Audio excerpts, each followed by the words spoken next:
Teams are only as healthy as the members of that team. This is why we have spent some time in the last few episodes discussing what is healthy leadership and how we can grow our own leaders through the mentoring process. In order to build healthy teams, we need to also understand some of the basic dynamics of teams.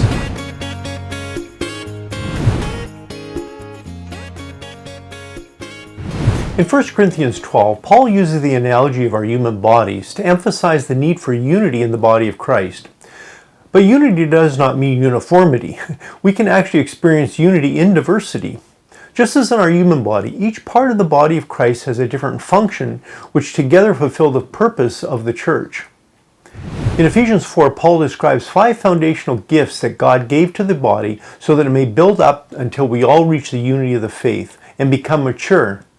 This is key to understanding leadership in the body. But I will not spend time here developing that theme, as I've already done that in another podcast series, The Fivefold Ministry, and you can follow the links to listen to that series at some point. But in this and the next few episodes, we wanted to focus our attention on how to build a healthy team within the diversity of our gifts and function. To begin with, what are the characteristics of an effective team? Of course, every healthy team begins with solid relationships where people trust God and each other.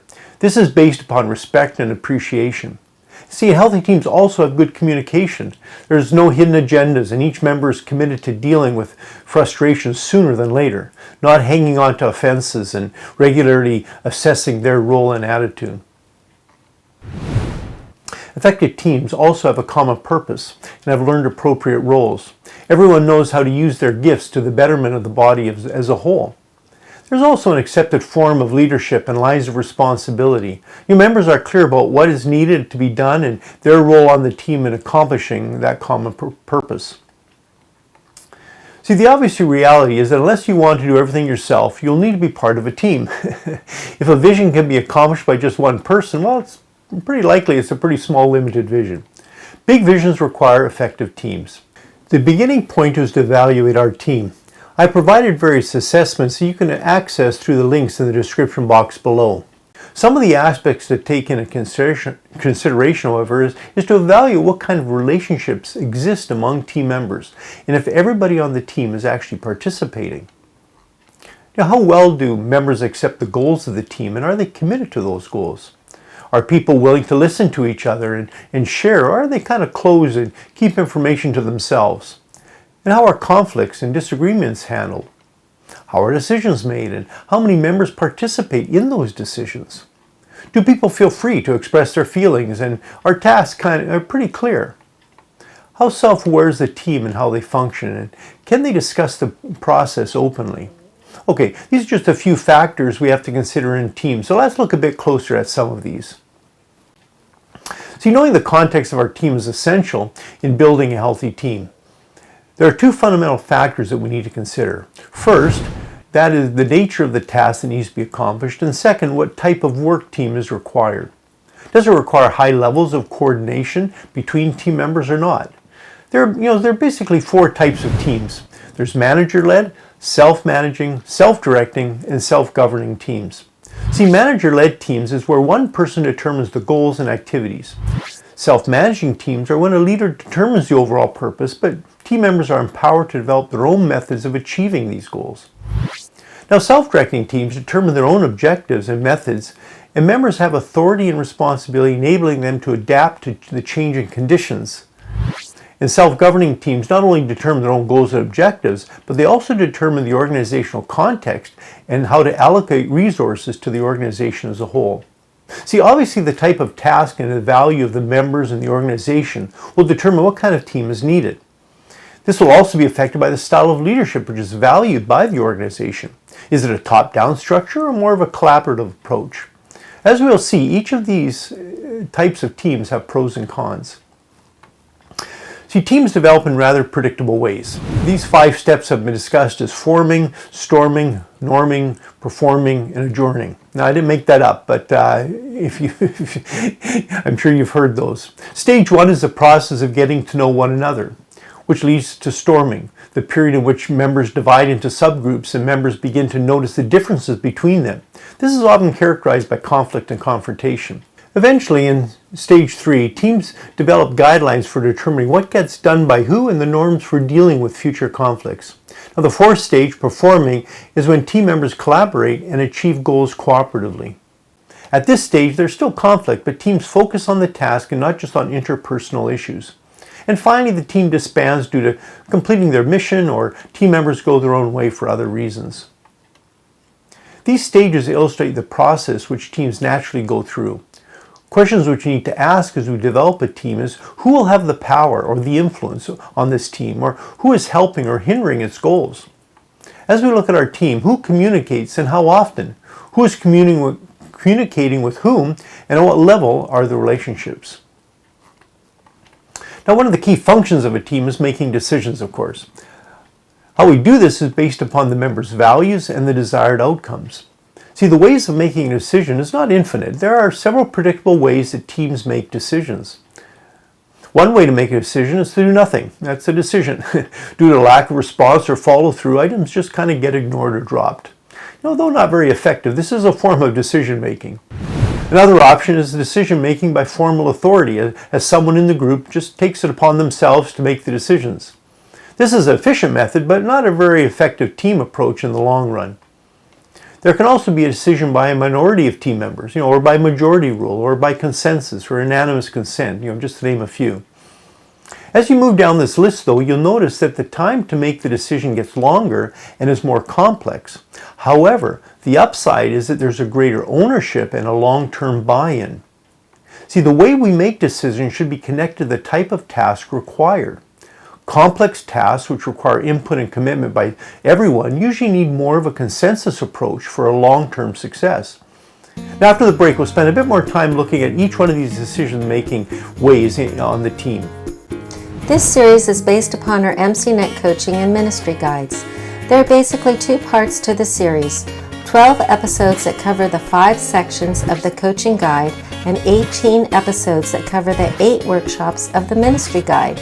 As a team, we have had the opportunity to serve in various parts of the world over the last decades, using these materials to equip leaders and coach ministry teams throughout our ministry coaching network. These ministry team workshops in episodes 13 to 30 are intended to equip members of the body as they serve on ministry teams. The importance of mentoring, team building, and multiplication strategies are discussed here, and these workshops coincide with the leadership team coaching in episodes 1 to 12, which cover big picture issues that affect the whole ministry. Each workshop has several episodes and can be listened to independently, though if you have the time, it would be helpful to listen to all of them, as they are connected and build upon each other. A couple of the workshops have only one introductory episode here, as the topic is covered in greater depth in another of Phil's podcast series, for which you will find links below. You can also check out our Christian Leadership Institute training program. This is a unique approach to ministerial training based on a competency-focused mentorship. The free materials for this series, as well as the coaching and ministry guides, are available from the links in the description box below. Just as many others have, we are sure you will find our other Leadership Matters podcast series helpful for you and your ministry. Now, one of the key functions of a team is to fulfill a task or complete a function, and this invariably requires the team to make decisions along the way. Even if everyone is in agreement, this does not always ensure that there is consensus as to what direction should be taken. Ideas need to be converted into actions. Yet this can be complicated by the fact that the members' expectations may differ. It may be actually unclear to us and them. There may also be differing views as to how decisions will and should be made. Let me continue our previous discussion by outlining 4 methods of decision making and the pros and cons of each one of them. Now, as we go through these from number 1 to number 4, you'll notice that there's an increase in member involvement. While this means a greater commitment, it also means a decrease in efficiency. The first is the command method. Now, this method of decision making requires virtually no involvement, as decisions are determined by outside forces or by a few. It could be used for decisions, few on the team that few on the team really care about, or they're not really important ones, and they require relying maybe even on the expertise of others. Now the second is the consult method, which allows others to influence the team before making the decision. Information is gathered by the team, and then the greater membership is informed of the choice or the decision made. Another option is to take a vote. Here, efficiency is the greatest value and is best to be used when choosing between two good options. See, when voting, members have to realize that they may not get their choice, and they have to be okay with that, or voting will solve nothing. Finally, there's consensus, which should be reserved for the most important or complex issues. Since everyone must support the final choice, this usually brings the greatest unity, but it requires a huge amount of time investment by everyone. So how do we decide which method to use? Well, first we have to determine who cares and only involve those who care about the decision and the final outcome. Secondly, we should determine who knows, who has the experience needed to make the decision. Also, who must agree? Who really has skin in the game and the influence to make this decision? And finally, how many people is it really worth involving? See, the rule of thumb is to involve the fewest amount of people needed to make a quality decision. As we wrap up this first episode on team building, let me offer a few more ideas as to the pros and cons of each of these approaches to decision making in a team. See, to use the command method in an appropriate way, we have to allow others to make as many decisions as possible. If a decision has to be made from the top, then it better be explained well and sooner rather than later. See, withholding information is seldom seen as a positive by the greater membership. Remember, people tend to think the worst, not the best. I know that's a shocker, even in the church. Now, the consultation approach should not be used if the team has already made up its mind and is just looking for a rubber stamp of something they've already decided. This never turns out well. Sure, you can do it once or maybe a couple times, but what eventually happens is the next time others will never really offer their views because they know the fix is already in. It's also important to realize that consulting is not the same as consensus. Providing input does not necessarily mean that members will make the decision. This needs to be understood from the beginning. See, it's also important to keep lines of communication open through this process and report decisions in an open, timely manner. Now, voting is a common method, but it can be fraught with difficulty. You see, voting creates winners and losers. And so voting only works if all parties agree with the possibility they will not get their way. Otherwise, voting will create battle lines that can last for a long time. Voting should only be done when matters are not all that important and there are many good options, and used when time is of the issue. It should never be used to replace discussion and doing the hard work of arriving at mutual understanding. And finally, consensus should be reserved for those decisions where everyone cares, everyone is affected, and the options are maybe not all that popular. See, not all situations deserve the time and energy that it takes to get a unanimous decision. Even with consensus, though, it is important to not pretend that everyone will get their choice. There's always some give and take. Each decision must be based on its own merits and not using bargaining from previous decisions. They also should be made in the open as an entire group, and private discussions after the fact should probably not be allowed.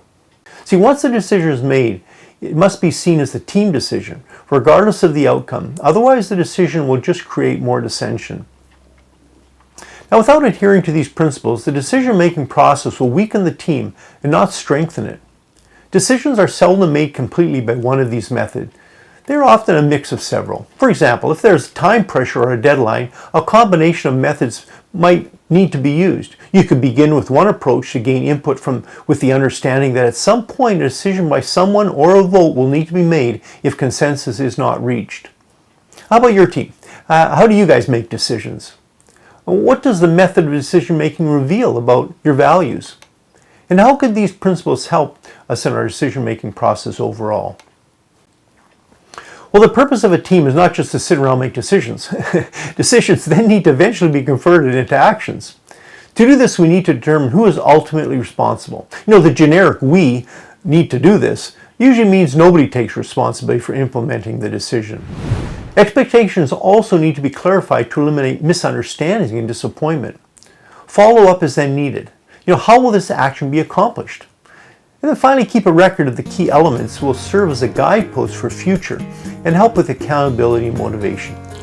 This workshop is part of our team coaching series created to assist those serving in the body of Christ. The goal is to help you and your team grow healthy, multiplying churches. Now, this workshop corresponds to leadership team coaching, which is in episodes 1 to 12. Now, the complete workshop, Team Building, is covered here in episodes 19 to 21, and it's available as a download. This workshop is part of the Coach's Playbook discussed in Section 2 of the Leadership Team Coaching, episodes 4 to 6. You can also follow the links to the free resources for our workshops, which include a team building checklist, a vision evaluation, and relational health for leaders assessments. And be sure, of course, to check out my link to my First Team podcast series, which discusses the first most significant team, of course, the marriage relationship. Well, in our first episode on this team building workshop, we have briefly identified key elements of healthy team and how effective teams make decisions. But what role does leadership have in the team? This will be a topic of our next episode in this series.